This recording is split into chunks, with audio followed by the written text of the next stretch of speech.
Lalong nagiging magulo ang sitwasyon sa San Antonio habang sinusubukan nilang bumuo ng isang contender sa paligid ni Victor Wembanyama. Ngunit habang ang mga koponan sa buong liga ay nag-uunahang mag-ipon ng mga elite at veteranong talento, nais ni Victor na tahakin ng kanyang koponan ang mas mahinahon at maingat na paraan ng pagbuo ng roster. Bihira talagang gumana ang pagbuwag ng batang core para lang sa isang manlalaro, sabi ni Wemby ayon sa L'Equipe. Gusto kong maging balanseng koponan ang Spurs. Mahusay sila dyan nun. Sa makabagong laro, sumikat ang konsepto ng star stacking. Ibig sabihin ay isang koponan na may maraming all-NBA level na manlalaro.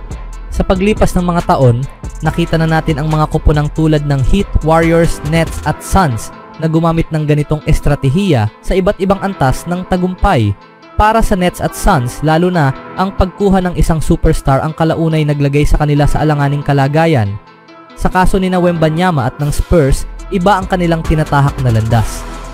Sa halip na sumugal at magpakitang gilas agad sa pagkompetensya, hinihikayat ni Wembanyama, 21 taong gulang, ang pasensya at binibigyang halaga ang pagbuo sa paligid ng batang talento kaysa sa pagwasak ng roster para sa isang win now na sugal. Kaysa sa pagsira ng roster para sa isang win now na sugal. Ang magandang balita, hindi na rin siguro kailangang maghintay ng matagal ang Spurs para sa mga karagdagang puwersa. Sa kasalukuyan, may maganda silang koleksyon ng mga batang talento, Devin Vassell, Jeremy Sochan, Stephon Castle at mga draft pick na maaari nilang i-develop o gamitin sa trade upang mapunan ang kanilang lineup. Mayroon din silang milyon-milyong cap space sa susunod na mga taon na maaaring gamitin upang akitin ang mga top free agents. Siyempre, kasali na rin ang Spurs sa ilang trade negotiations na may kaugnayan sa mga bituin tulad ni Trae Young, Donovan Mitchell at Kevin Durant, pero wala pa ring nangyari maliban sa trade para kay De'Aaron Fox noong Pebrero. Hindi tulad ng karamihang superstars sa kanyang posisyon, hindi naglalagay ng dagdag na pressure si Victor sa kanyang koponan na kumuha ng elite level na talento. Bilang sentro ng prangkisa, mayroon na siyang impluensya sa filosofiya ng koponan, pero may sapat din siyang pag-unawa upang unahin ang isang matatag at matibay na pundasyon kaysa sa mga delikado at mapang-akit na trade. Upang mapunan ang kanilang lineup, para sa isang manlalaro na may 2 taon pa lang sa liga, ipinapakita na ni Victor ang kahangahangang pagiging matured at malinaw ang kanyang mga prioridad bilang pangunahing boses ng koponan. Ang natitira na lang ay ang pagtupad ng Spurs sa kanilang bahagi ang bigyang daan ng kanyang tagumpay at bumuo ng isang team na makakalikha ng pangmatagalang pamana. Ang pananaw ni Victor Wembanyama ay bihira para sa isang manlalaro na may ganitong antas ng talento at edad. Habang maraming batang bituin ang gumigiit sa kanilang mga koponan na manalo agad, iniisip ni Wemby bilang isang tunay na pundasyon ng prangkisa, handang isakripisyo ang agarang resulta para sa isang bagay na mas matibay. Para sa Spurs, mahalaga ang kanyang boses, at maaaring ito ang maging gabay sa kanilang tamang landas patungong tagumpay. Anong masasabi nyo dito mga kaibigan? Sa ibang balita naman, bumaba ng husto ang shooting percentages ni Gabe Madsen noong kanyang redshirt senior season sa Utah. Gayunpaman, nanatili ang kumpiyansa niya sa kanyang catch and shoot jumper. Maganda lang ang pakiramdam ng shooting ko, sabi ng shooting guard noong araw ng Lunes sa Thomas at Mack Center ng UNLV. Maganda ang pakiramdam at pumapasok din, kahit hindi napili sa nakaraang buwan sa draft. Sa kabila ng pagiging all-time leader ng Utah sa 3-pointers na may 314, nakapagtala si Madsen ng 6 na 3-pointer sa unang half para sa Golden State Warriors laban sa Utah Jazz. Nakapagtala siya ng 22 puntos, 7 sa 12 shooting, 6 sa 10 mula sa 3-point range sa kanilang ikalawang laro sa taunang Summer League ng NBA na nagbigay ng panalo sa harap ng ilang mga manunood sa isa pang late night na laro. Kasama sa mga nanood sa courtside sina Draymond Green, Buddy Hield, Brandon Podziemski, Moses Moody, Trayce Jackson-Davis at Guy Santos. Naroon din sa baseline ang mga assistant coach at executive ng Warriors.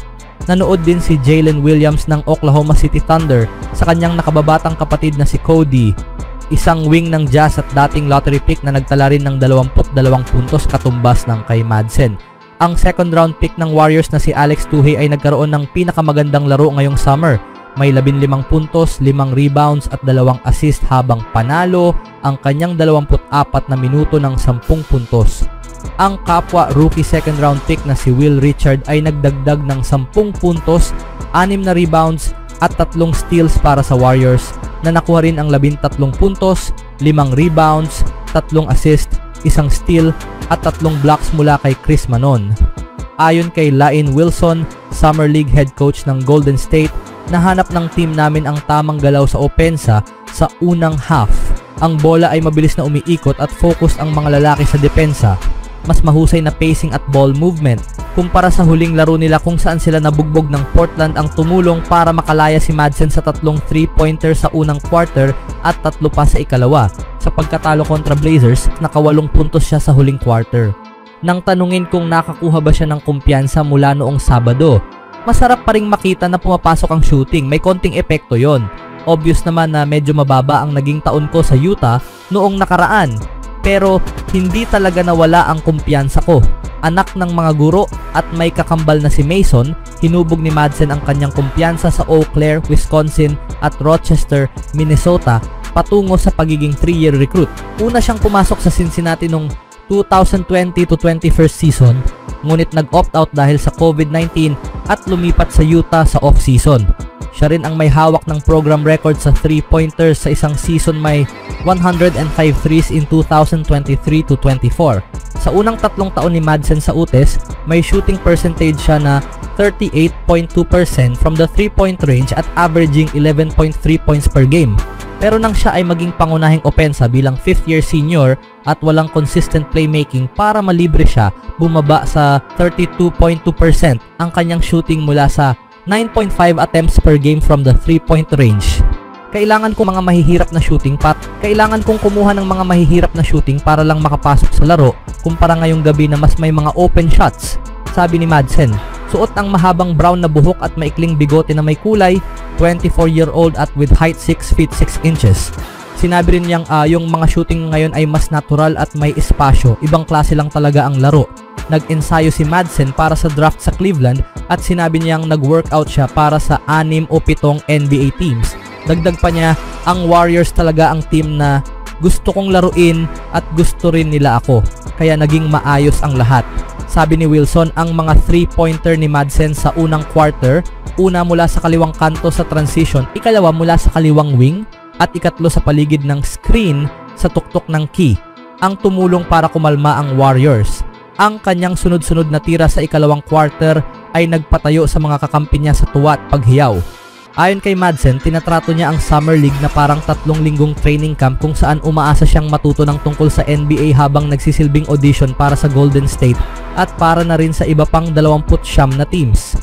Nagdagdag siya ng isang driving layup sa ika-4 na quarter at 2 steals. Sa 4 na laro sa Summer League, kabilang ang California Classic sa Chase Center, nag-a-average siya ng 10.8 points with 52.2% in 3-point shooting. Lagi siyang agresibo at ginagawa talaga niya lahat ng hinihiling namin, sabi ni Wilson. Makikita mo talagang hinahanap niya ang shooting niya at kaya niya yung mga ganun.